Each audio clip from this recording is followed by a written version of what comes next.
¿Qué tal, chicos? Espero que se encuentren bien, les envío un saludo. Continuamos con la clase del día de ayer, es la clase sobre el sexenio de Miguel de la Madrid, que abarcó de 1982 a 1988, y en la que vamos a introducirnos nuevamente al tema con los principales problemas que enfrentó Miguel de la Madrid, pero que en una segunda parte del video vamos a poner mayor atención a esta ruptura de la que hablábamos al final del video que ocurrió en el PRI.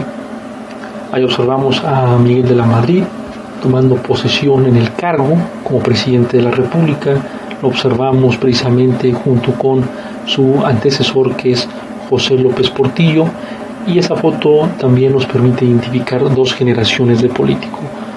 López Portillo concluía la generación de estos políticos, de los llamados cachorros de la revolución, presidentes civiles, presidentes que tenían como profesión ser abogados, y por el otro lado ya a Miguel de la Madrid con un nuevo perfil profesional y que va a acompañar su presidencia al lado de los tecnócratas. Ahí observamos a Carlos Salinas de Gortari, uno de los funcionarios más representativos de este sexenio y que posteriormente se convertiría en presidente. También mencionar que durante el sexenio de Miguel de la Madrid, recordemos que México abre sus fronteras y entra al comercio internacional mediante el GATT y mediante la implantación del neoliberalismo.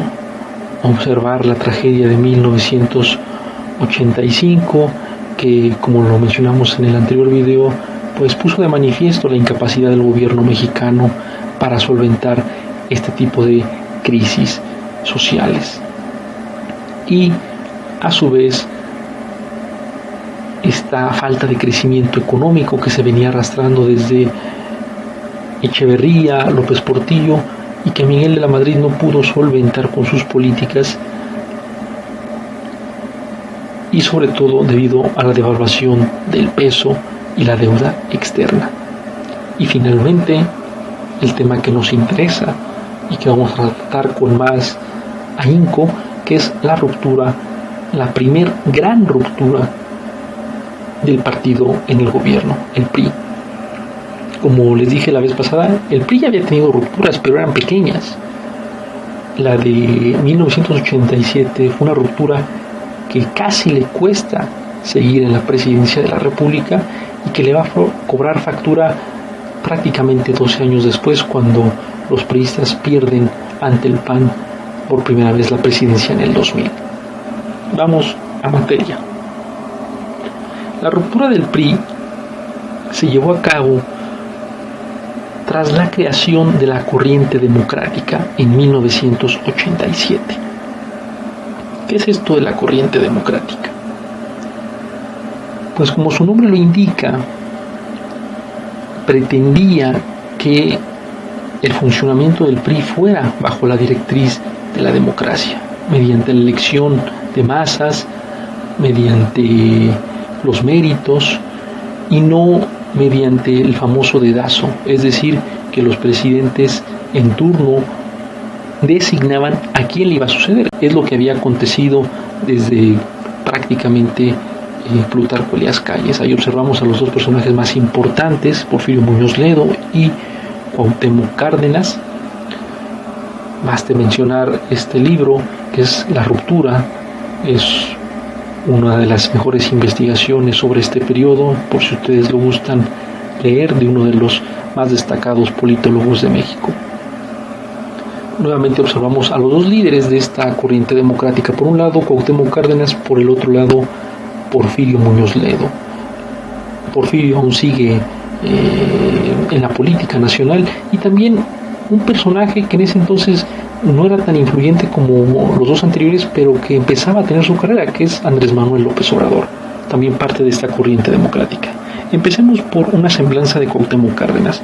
Cuauhtémoc Cárdenas pues era nada más y nada menos que hijo del expresidente Lázaro Cárdenas, y no solamente eso, también ya tenía una carrera política importante. Había sido senador y gobernador de Michoacán, así que no era cualquier político en aquel entonces. Por su parte, Porfirio Muñoz Ledo era un político que, si bien no había tenido una carrera tan impresionante como la de Cuauhtémoc, pero sí era un político que había tenido bastante carrera en el partido y en las secretarías de Luis Echeverría y López Portillo. Ahí observamos el desarrollo de Porfirio Muñoz Ledo a lo largo de los años, e insisto que aún sigue teniendo un papel destacado en el Congreso de la Unión bajo el partido Morena. Ahora, esta corriente surge justo un año antes de las elecciones de 1988 y estaban en contra, insisto, de la designación que hacían los presidentes para su sucesor. Esta corriente pretendía que esa designación fuera mediante elección. Se separan del partido y observamos algunos de los partidos que participaron en esa elección, algunos partidos de izquierda, el PAN, el PRI, junto con el Frente Democrático Nacional de Cuauhtémoc Cárdenas y Porfirio Muñoz Ledo. Ahí observamos al candidato del PRI, Carlos Salinas de Gortari, designado por Miguel de la Madrid. Ahora observamos a Cuauhtémoc Cárdenas, quien era el candidato del Frente Democrático Nacional.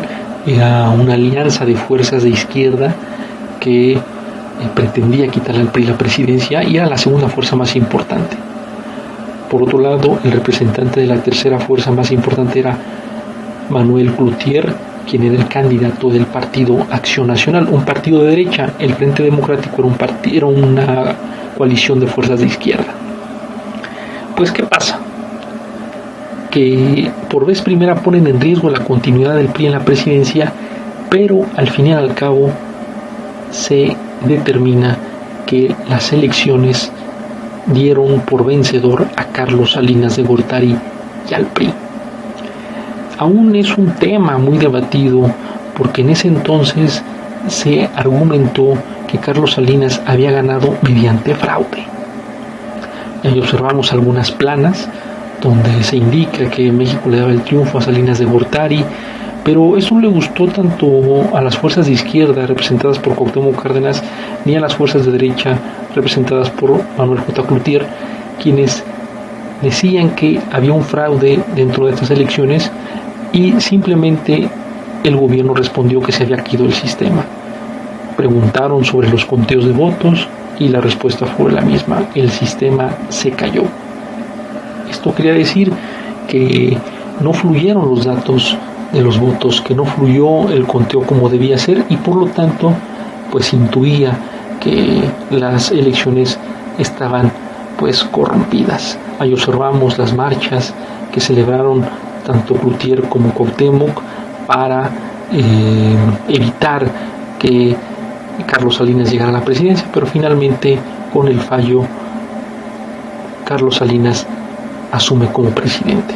Con esto concluimos, y también era la vez primera que el PRI se enfrentaba a una fuerza pues idéntica a él en poder,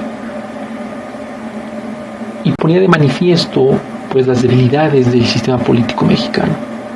Ponía de manifiesto que no solamente México estaba cursando una crisis económica, sino también una crisis política. Las elecciones de 1988 marcan un antes y un después, porque daban a entender que el PRI no era el partido todopoderoso, daban a entender que México también estaba representado por otras fuerzas políticas, y como se indica en esa lámina, esta tecnocracia, estos tecnócratas liberales, pues para muchos priistas representaron la decadencia del partido. También marca un antes y un después en la política mexicana.